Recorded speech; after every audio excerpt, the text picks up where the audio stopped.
Bling, bling, bling. More people joining up.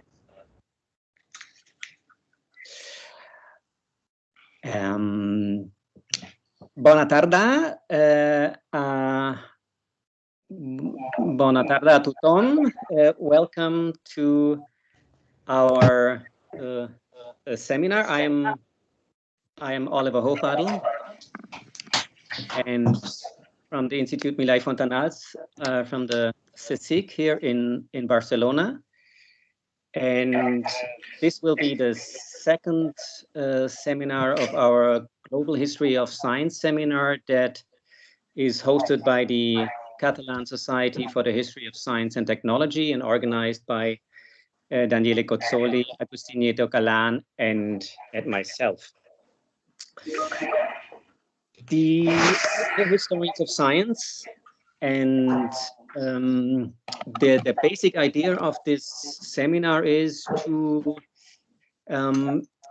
get more familiar with this, global trend of global history that has been, on the scene now for already maybe 2 decades or so, with a kind of a double purpose, to get to know these ideas and these methods better for our own work, and at the same time to get in touch with global historians and tell them about our approach, our work, and so with the idea to learn from each other. So that will be the goal of this Global History of Science seminar.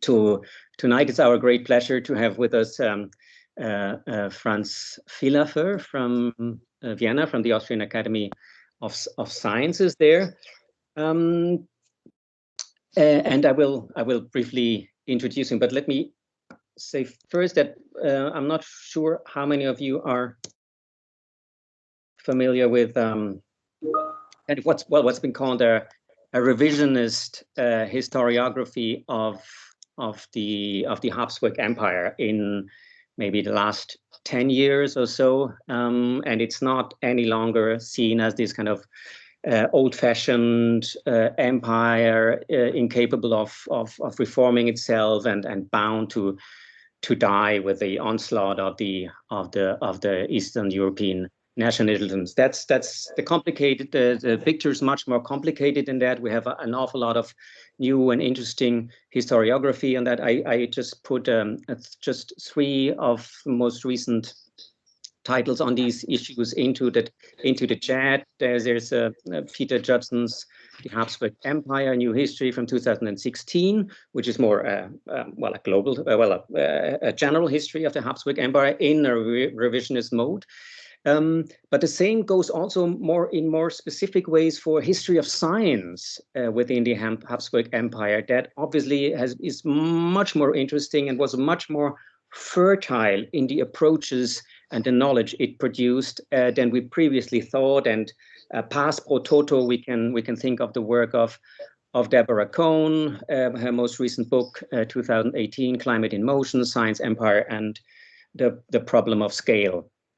And just a few months ago, an edited book by Mitchell Ash on science in the metropolis, Vienna in transnational context, 1848-1914. So these are just a few examples of a really rich historiography of the past few years that put this Habsburg Empire and the history of science in a new context, in a new light. And well, where is now the global history in all of this? This is where our speaker, Franz L.Fillafer, comes in. He might be the most suited person to talk about exactly this topic, looking at the Habsburg Empire with kind of these new ideas and perspectives of global history.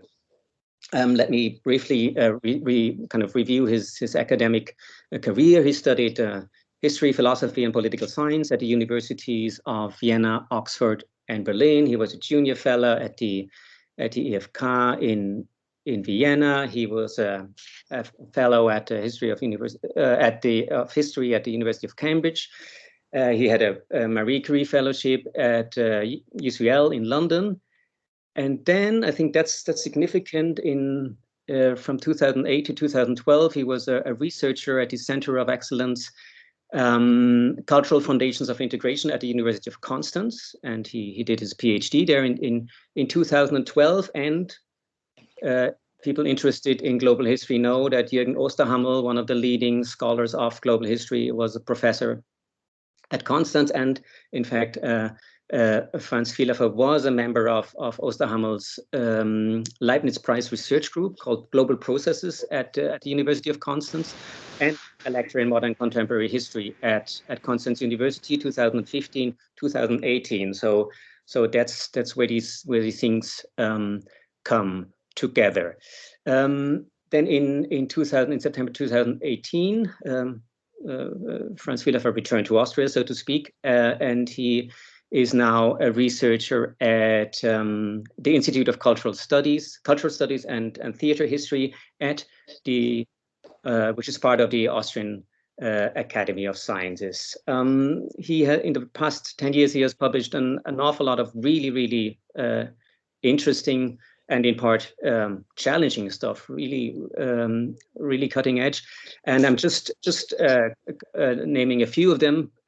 Hot off the press, so to speak, is an article he published this year, 2021, in Modern Intellectual History, entitled Imperial Diversity, Fractured Sovereignty, and Legal Universals, Hans Kelsen and Eugen Ehrlich in their Habsburg context. Just a few months ago, he published a monography in German with Waldstein with the title Aufklärung Habsburgisch, Staatsbildung, Wissenskultur und Geschichtspolitik in Zentraleuropa, 1750-1850. So that's a voluminous work in both sentences, in both meanings of the word. And with 2018 with Johannes Feichtinger and Jan Surman, both two important kind of scholars in this revisionist Habsburg historiography as well.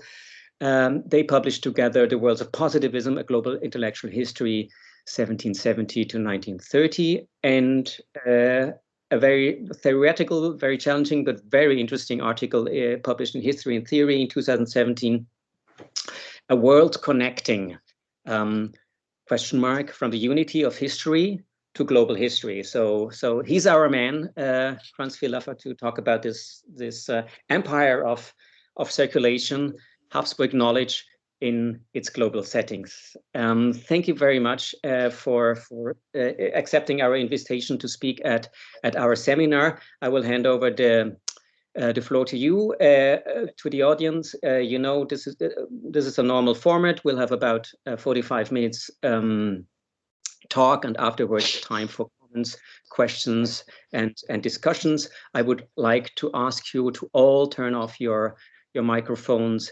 and your cameras, so we can focus fully on talk of Franz Villafer. Thanks again, Franz Villafer, and the floor is yours. Well, thank you so much for this kind introduction, which is at the same time flattering and intimidating. But I hope to live up to the promise here. And well, thank you so much for the invitation, which seems to be a fantastic and really stimulating format. My topic tonight, Empire of Circulation, Habsburg Knowledge in its Global Settings, has to do with a recent trend you're all familiar with, because the historical profession these days seems quite abuzz with talk of circulation and interaction. But the promise and perils of these seductive terms remain somewhat ill-explored. Today, I will sound out the potential advantages of this strategy of inquiry for the Habsburg Empire, and I will do so in reliance on a set of research objectives we are currently elaborating in our Cultures of Knowledge research group at the Austrian Academy of Sciences. So what is the key conceptual purchase offered by the proposed perspectives? I would contend that it permits us to situate Habsburg Central Europe afresh in global history, and it does so in mutually beneficial ways. That is, it promotes a better grasp of both the Habsburg polity and of the history of the world. Now, global history, as it stands these days, is also subject to a law of diminishing returns, and we may ask whether this inflection point has already been reached.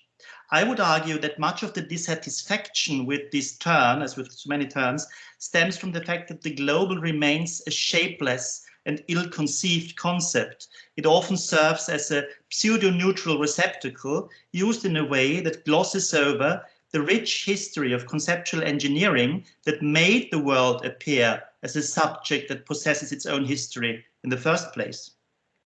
So loosely conceptualized, this present globality, with its gallivanting flows and glitch-free transfers, can produce the very opposite of what it should produce, namely a thwarting of new spatio-temporal configurations instead of their encouragement.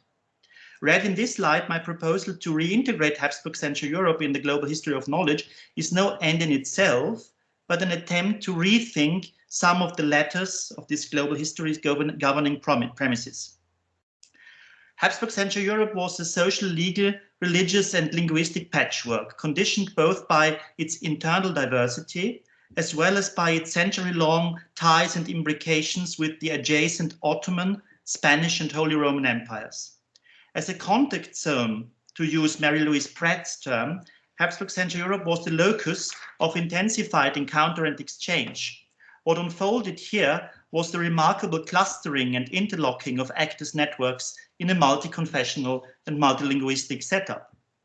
Intermediaries within the empire linked ostensibly domestic levels of circulation to each other, as well as to regional and global systems. The first point I want to address today is the conceptual properties of circulation.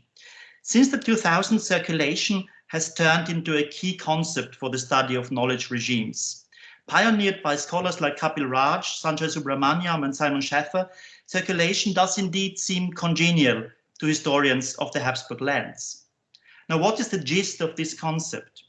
Two dimensions deserve to be highlighted here. First, the emphasis on circulation dislodges the concept of Western Europe as the fulcrum of world history, and also demolishes the paradigm of diffusion as whose pivot it served. Promoted by historians of science and knowledge from India, intimately acquainted with post-imperial and pluricultural settings, the research program effectively challenges the older image of Western science as a ready-made package, slowly disseminated to less fortunate lands beyond the North Atlantic, in a kind of cascading consumption. Second, the focus on circulation foregrounds the essentially co-produced nature of knowledge, whose fabrication always involves actors of diverse origin and social status. So the knowledge that emerges from these encounters is something new that cannot be assigned to either of the participants.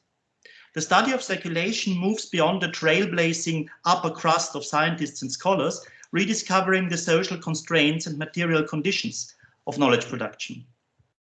Now, it's important to emphasize from the outset that circulation is no neutral and self-propelled concept, a transport liquid that flows smoothly across obstacles.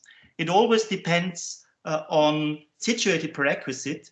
It is entangled in structures of power whose gatekeepers grant and begrudge access, foster and foil, freeze and reinitiate interaction.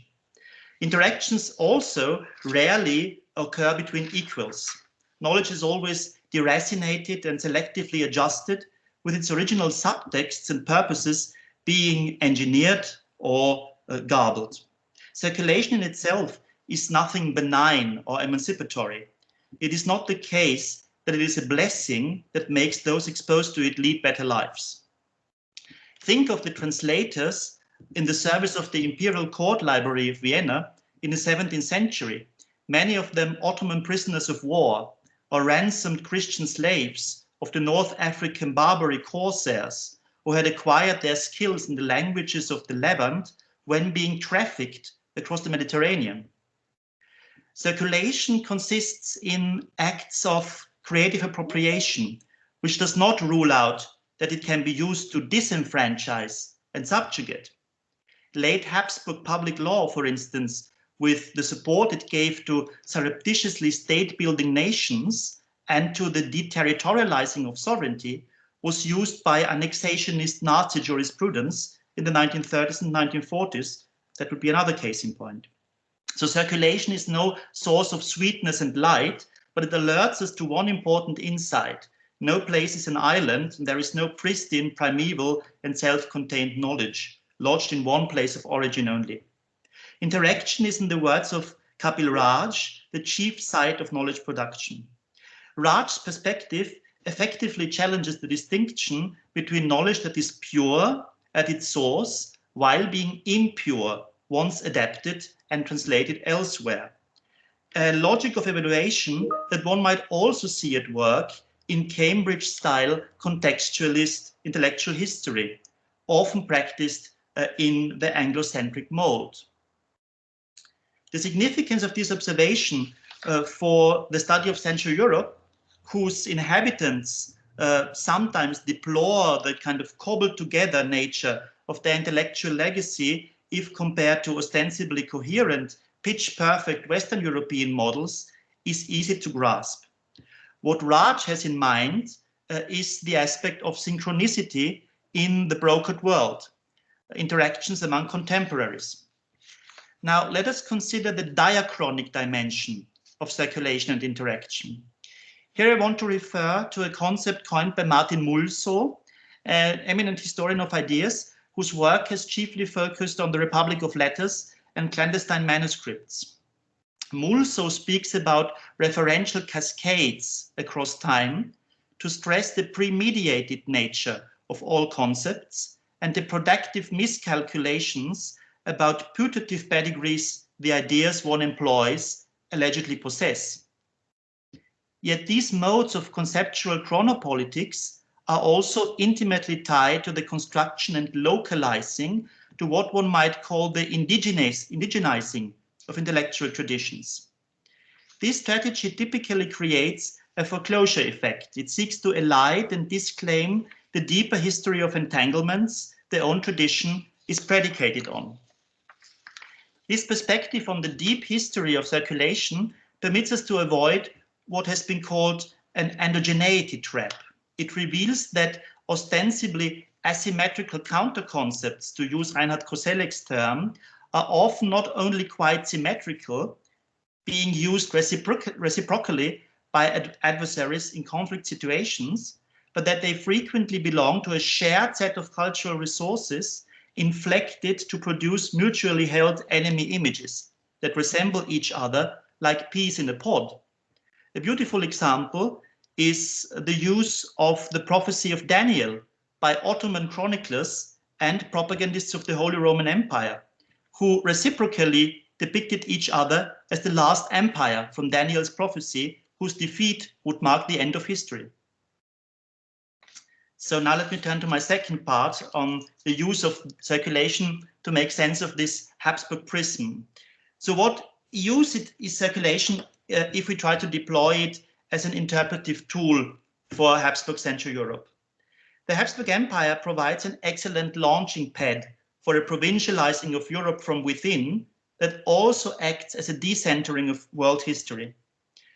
The region can only be understood as a receptive, peripheral latecomer distorting what it received from a superior West if we rely on an extremely impoverished sense of Europe, pivoting around the ostensible rise of the West structured by the Protestant Reformation as well as by the French and Industrial Revolutions, with their respective accredited thinkers, works of art, modes of social organization, and technologies.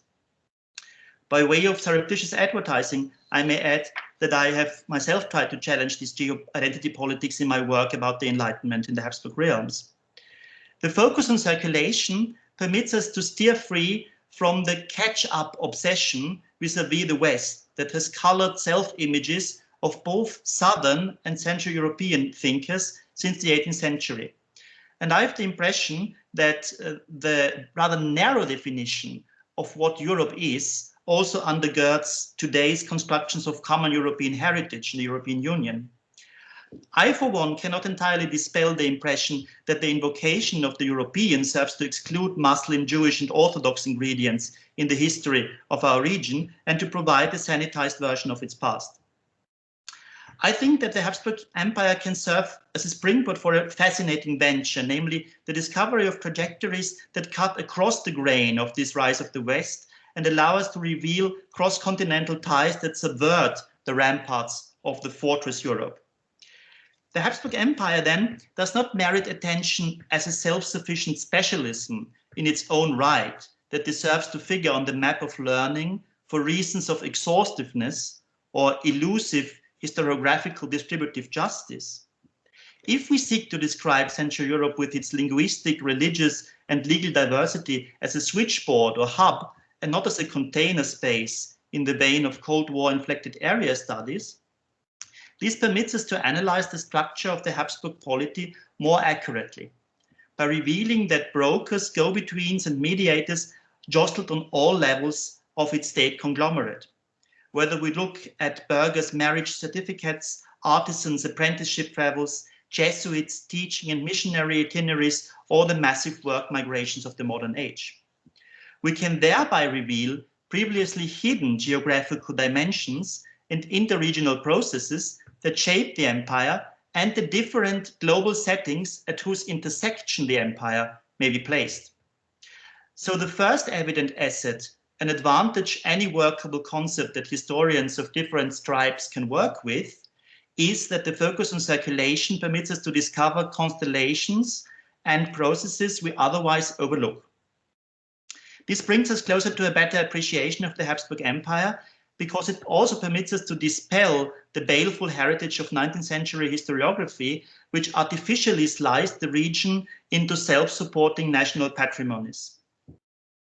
There are many such cross-links that evade rediscovery, but one particularly telling example would be a reappraisal of the Counter-Reformation in its full-fledged form in the 17th century.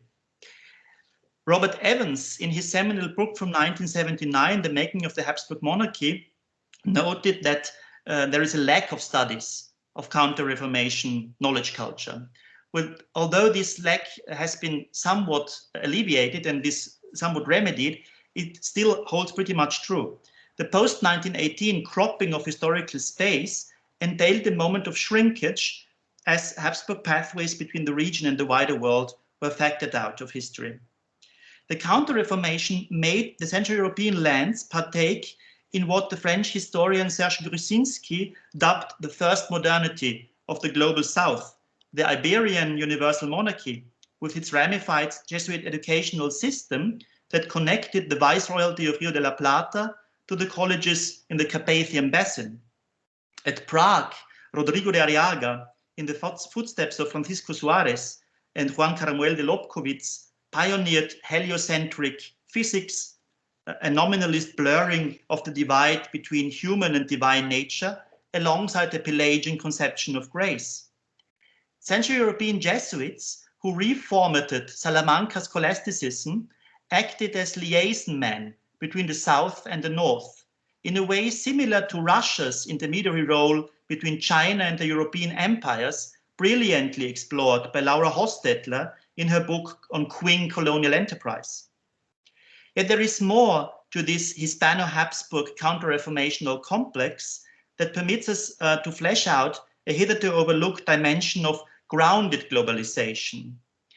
If we look at Bohemia after the Battle of the White Mountain in 1621, which ended the fate of non-Catholic aristocracy in Bohemia, we discover a flourishing of an intercontinental Jesuit legal literature with trenchant reflections on peasants' bondage. There is a strong parallelism here between the debates about the Latin American terra nullius and the status of bondage, the glebe adscriptus status of peasants in Bohemia.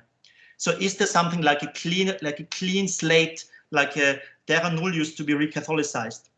What prospers here is an exciting connective literature that uses the multi-pronged Spanish monarchy as a foil and a template, including an appropriation of the writings of Antonio de Montesinos and Bernardo de Sahagún to castigate bondage in post-White Mountain Bohemia, while the rivals on site invoked the old Slavonic origins of serfdom, locating its origins in the alleged original homeland of the Slavs on the shores of the Adriatic. Themes like these permit us to reframe the questions about peasant property, contractualism, and Catholic natural law in terms of what might dub intermarginality, comparing indigenous and peasant subalterns in Spanish America and Central Europe.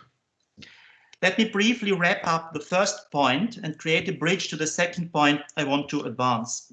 So the first benefit of devoting more attention to processes of circulation is a capacity to discover what has been silenced and supplanted by historiographical self-seclusion, chiefly since the 19th century.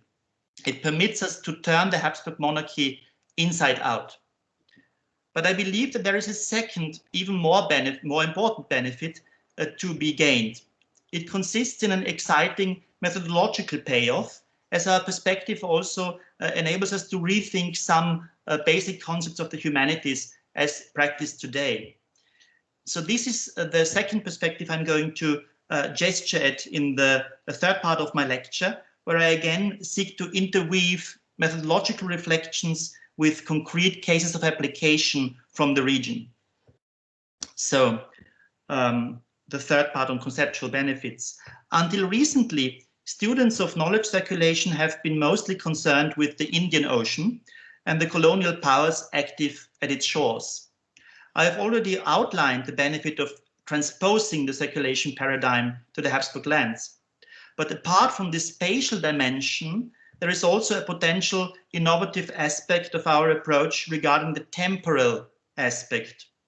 Let me begin by a reflection on how to span the early modern divide.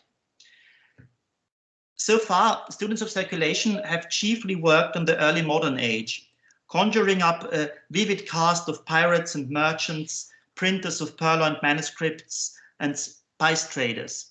Our perspective broadens the scope, expanding it into the 19th and early 20th centuries, addressing the impact of modern institutions like business enterprises, associations, and research initiatives based on private-public partnerships, while also shedding new lights on the relationship between empire and nations. This permits us to retrieve the interplay between imperial knowledge-making and nationalized science, the circulation-based techniques of state-building nations patterned after imperial models, as well as, looking beyond 1918, the scientific, legal, and socio-cultural legacies of empire in the nations emerging from its shambles. If circulation is a basic feature of knowledge production, why was it then silenced by historiography for such a long time? If we survey the history of the humanities since the 18th century, we can identify a sustained strategy of disentanglement that made science and scholarly culture the exclusive product of the West, which transferred them to emulative populations beyond the North Atlantic. This disentanglement had vast consequences not only for the recognizability of large parts of human history, which it rendered illegible, but for the methods of the humanities as such. Upon closer inspection, a strange continuity links imperialist and post-imperial paradigms. The agendas of both imperialist and post-imperial self-authentication depart from neatly confined autarkic cultures and encourage the study of their mutual representations and perceptions. If we question the status of representations of the exotic other by exposing how these imageries are the result of previous encounters, that is, they are co-produced, I think we can gain an exciting fresh perspective. Culturally encoded differences then no longer appear as immovable barriers, but can be read as products of prior interactive processes which they occlude. The Central European material amplifies this point. Central Europe's epistemic toolkit was conditioned by the region's pluricultural situation, which required pragmatic first-hand encounters in a multilingual and multi-religious life world. Let me only mention two thematic fields which I'm currently working on with our research group and which entail an important recalibration of assumptions. A significant number of Habsburg scholars encountered as neighbors and co-citizens whom their British, German, and French counterparts chose to idolize or orientalize, for example, Greeks and Ottomans. This led to a specific interaction-based variety of the reception of ancient Greece and to a form of Orientalism that cannot be conflated with Western European and German models. Habsburg scholars intimately acquainted with the merchant communities of the Greek diaspora poked gentle fun on Weimar classicists' idolatry of the ethical and rational supremacy of the ancient Greeks, made from a safety distance. These scholars in Central Europe also resisted the Philhellenic exclusion of the Hebrew and the Oriental civilizations from ancient history and continued to practice comparative cross-cultural inquiries into cities, guilds, and sects. For instance, with Josef von Hammer-Purgstall, the eminent Orientalist, tackling multi-religious societies in the Mughal, Persian, Ottoman, and Habsburg empires in a comparative mold at a time when the historicist paradigm began to discredit the study of comparison and transfer. If we step back from the nitty-gritty of this exposition, we can bring out the conceptual point. By historicizing the cultural techniques of representation, we can unearth the histories of interaction that conditioned them. Now, the final methodological dimension I want to raise concerns the crucial role of imperial diversity and its cognitive management. Central European scholars and scientists creatively grasped and shaped the diversity of the imperial polity. Diversity can be read as a hotbed of conceptual and practical innovation, as well as one of the chief subjects these innovative efforts grappled with. Salient examples for this cognitive diversity management include Hans Kelsen's pure theory of law, Julius Hahn's world climate research, Ludwig von Mises and Friedrich von Hayek's concept of a liberal economic world order, and Sigmund Freud's psychoanalysis. Let me say some brief words about each of these formations.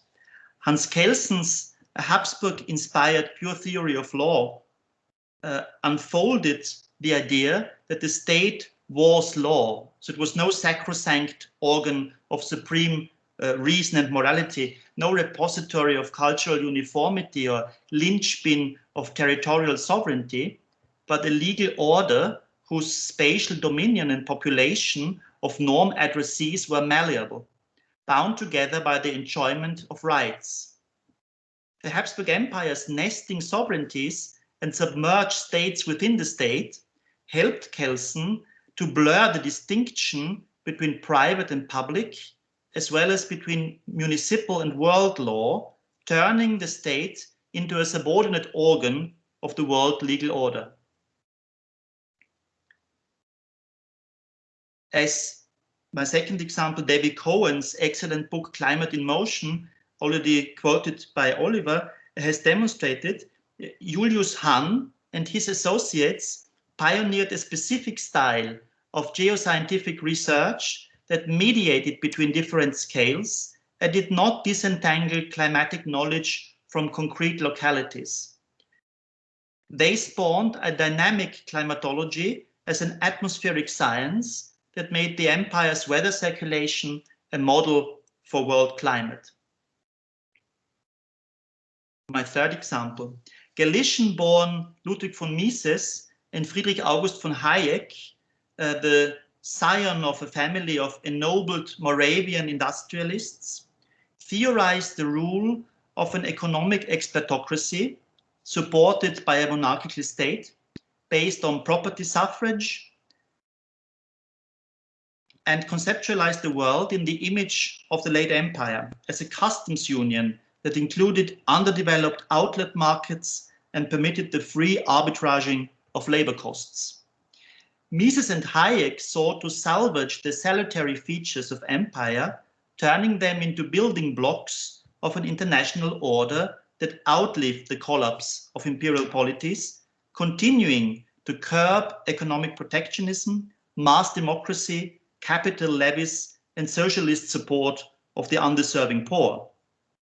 Neoliberal enablers of empire advocated the freedom of movement for disenfranchised mobile citizens who possess the right to self-exploitation in a common economic area, which may be one of the missing links between the Habsburg monarchy and the European Union, which still lacks an overarching citizenship law.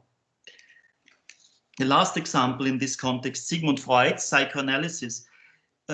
Freud filtered the reception of classical antiquity and of the ancient Orient present in the Habsburg setting, blending it with the experiences and family networks of East Central European Jews and with Parisian neurology into an ostensibly universal theory of psychic drives and repressions that was aimed at the European metropolitan bourgeoisie, but was quickly appropriated across the globe. What stands out here is Freud's locally situated triple transgression of the boundary between culture and barbarianism in his studies on parricide, totem and taboo, Orient and Occident, by exposing the Egyptian roots of Judaism and of Greece, and of Judaism and Christianity, by exposing anti-Judaism as a species of Christian self-hatred. Let me now turn to my conclusions. The approach I have advocated today tries to reposition Habsburg Central Europe as a key catalyst and clearinghouse for the global circulation of people, goods, ideas, and practices. What are the benefits to be drawn from the proposed perspective? First point is that this perspective conceptually disprivileges Western Europe, the French and British imperial polities, whose study has long been synonymous with general history. And it also challenges the assumption that the British and French empires provided Europe's chief pathways to the non-European world. It provincializes Europe from within and unearths conceptual resources of world-making that cannot be simply subsumed under the categories forged in London or Paris. My second concluding point. This unearthing of alternative avenues and passages that connected the Habsburg Central European space to its global settings permits us to turn the empire inside out, to treat it not as a self-sufficient bloc, but to reveal the many layers that tied the monarchy to the world and to investigate the different spatial ranges and time spans these layers possessed. This focus on multi-level circulation within the empire that tied its groups and regions to referential horizons beyond the monarchy's grasp and frontiers permits us to get a sharper sense of the internal workings of the imperial polity. Yet in doing so, and this is my third point, our approach also urges us to rethink our sampling and scaling choices as historians. So to recalibrate the sequence and vertebrate features of epochs that are implicitly structured by the rise of the West, reducing linkages that bypass this heartland of Western Europe to minor and marginal matters of interperipheral encounter. A shift of perspective forces us to interrogate the conceptual implications of the trajectories we trace. A reading of the Habsburg 17th and 18th centuries, respectively focusing on the Germanies as the chief theater of the 30 Years' War, and to France with the philosophe monopolizing the Enlightenment, remains indebted to the framing cues of the Protestant Reformation and the French Revolution, which drastically abridges our sense of the vastly richer and vastly more dispersed cosmopolitan repositories Central European knowledge producers could work with. I have alluded to this counter-reformation in the Global South and its Habsburg implications above, and my recent book on the varieties of the Enlightenment in the region before it became an Enlightenment project, congealed into a field structured around the French Revolution, explores the potential of our strategies of inquiry. My fourth point. Imperial interaction in a non-colonial setting shaped the knowledge regime of the Habsburg Empire. It is therefore particularly well suited for the provincializing of Europe from within, which also implies a decentering of global history, permitting us to resituate Central Europe as a workshop of world knowledge and of world order. Above, I have referred to alternative modes of world making based on interaction rather than on representation of remote, idealized or orientalized others, drawing attention to the presence of diaspora Greeks and of Ottoman subjects in the Habsburg life worlds, which shaped the specific conception of antiquity as well as of the Islamic world. The methodological corollaries of this are easy to grasp. The epistemology of representation threatens to occlude these relational histories and to naturalize self-sufficient cultures whose fabrication is itself a product of interactions. This brings me to my fifth and last point. The legal, social, religious, and linguistic framework of the monarchy was no colorful, picturesque backdrop, but it vitally conditioned the Habsburg knowledge regime, whose key purpose was the cognitive and practical processing of imperial diversity. I have briefly described this overarching feature with reference to the works of Sigmund Freud, Julius Hahn, the neoliberals around Mises and Hayek, as well as of Hans Kelsen. It was this capacity of the Central European epistemic portfolio that made it susceptible to globalization, made it applicable to other comparable heterogeneous contexts around the globe, and amenable to upscaling, being built into models of world order that survived the empire's demise in 1918. Thank you for your kind attention. Thank you very much, Franz. That was marvelous. Thank you so much. I really enjoyed that. I'm sure the audience did as well. And as announced, it is now time for questions and comments and criticism, whatever you came up in your minds. Please, well, you may raise your hand or just open your microphone. Yeah, you've got in the tab below the hand which you may raise. First of all, we have to digest this, right? So, Agusti is first, and then Daniele. Thank you, Franz, for your presentation. It was really fascinating. I was wondering, you know that at least I'm just getting in global history. I'm not an expert on the field, but one of the things that it's a bit uncomfortable is to exploit too much comparative history. A comparative approach sometimes seems a bit outmoded in this new global approach.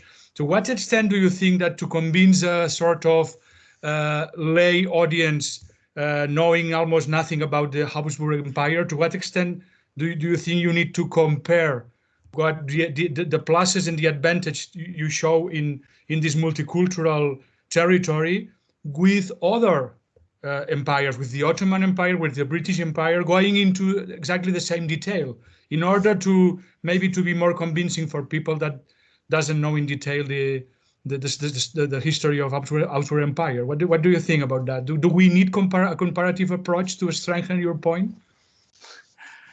Yes, well, I have to make two reservations. The first reservation was the project I have outlined here would take many scholarly lifetimes to achieve. No? So I couldn't possibly do it by my own. So if I was also supposed to put it into comparison, I would need a cohort of researchers that's even bigger than the one. But of course, it's a perfectly defensible point. I mean, I tried to dodge this bullet or this criticism by trying to gear it somehow also to Spanish examples at some points that have some kind of reference horizon, which I find really fascinating. I mean, this stuff from the 17th century comes up only recently in my research, and I found it very striking what ties there are between the Spanish and the Central European situation. Now, comparison is something which I think is somehow easily downplayed by some global historians because they exclusively focus on these interactive processes. It's perfectly clear. I mean, of course, the historians of circulation would say we have the key to solve your old dilemma,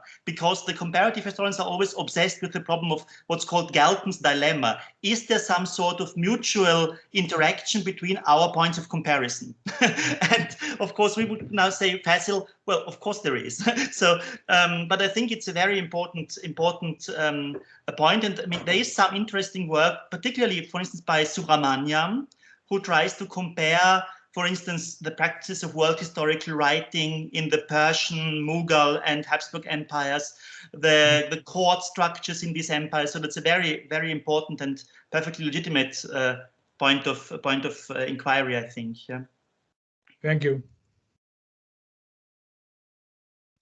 Daniele would be next.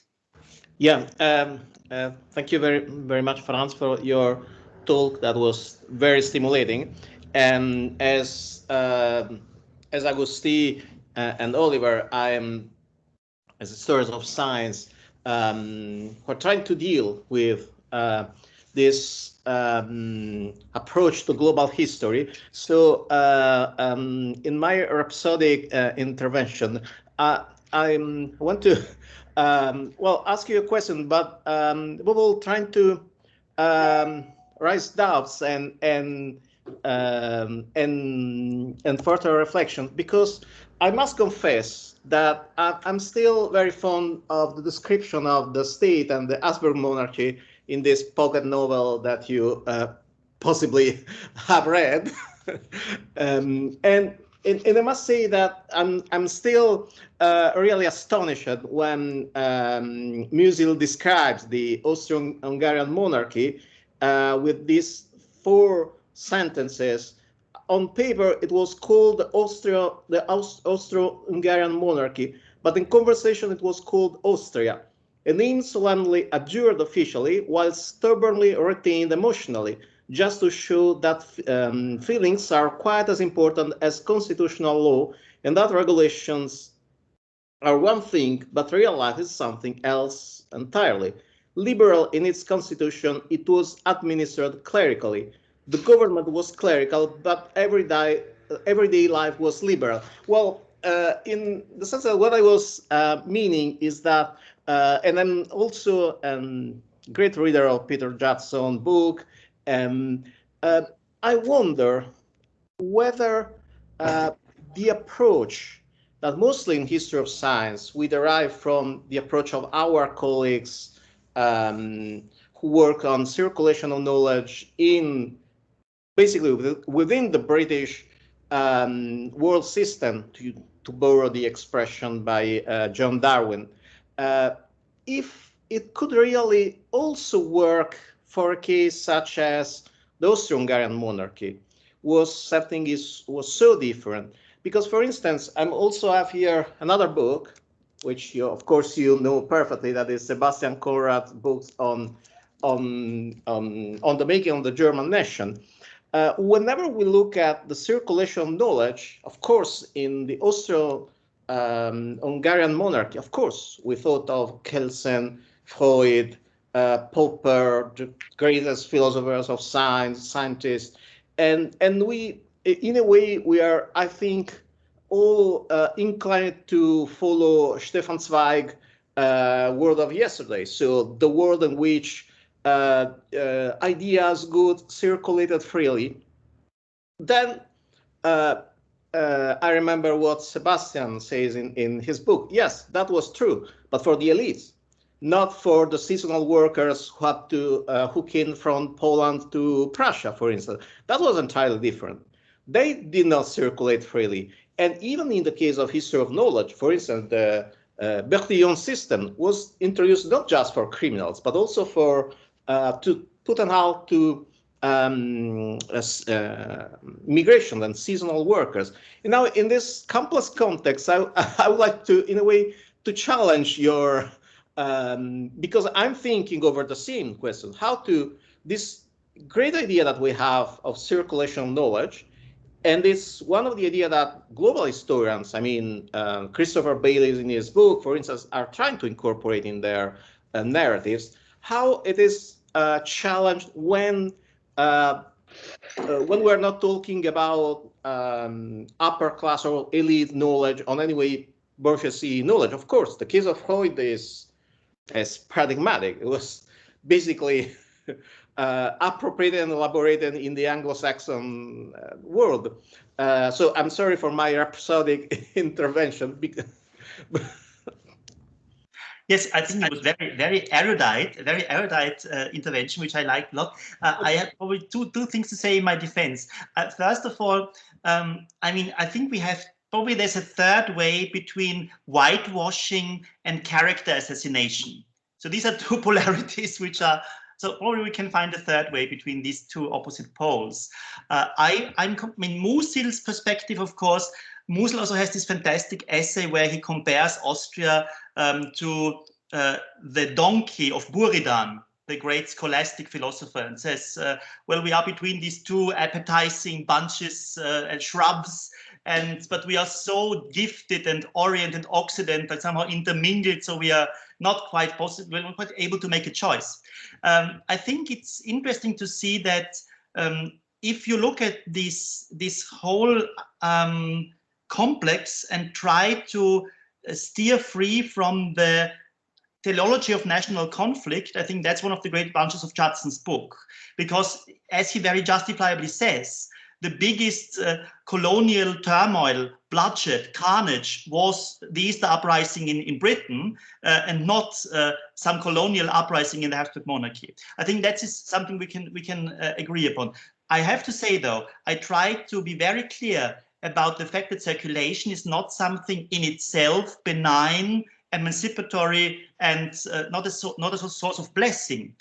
Of course, as you perfectly justifiably said, I mean, if you look at the vast Czech-speaking population of Vienna in the late 19th century, these people were basically disenfranchised for the Viennese elections because the election law was made on the basis of a crown land approach, where the educated property holding elites decided upon what was the actual language that enfranchised you. And of course, the Czech workers would never qualify for being enfranchised. So I'm completely with you there. So, but it's also interesting, I think, and this is something which works a bit, supports Kapil Raj's point, that there is a point of creative appropriation in circulation. And this creative appropriation does not mean that you somehow condescendingly or paternalistically ennoble the lower orders of the past to say, well,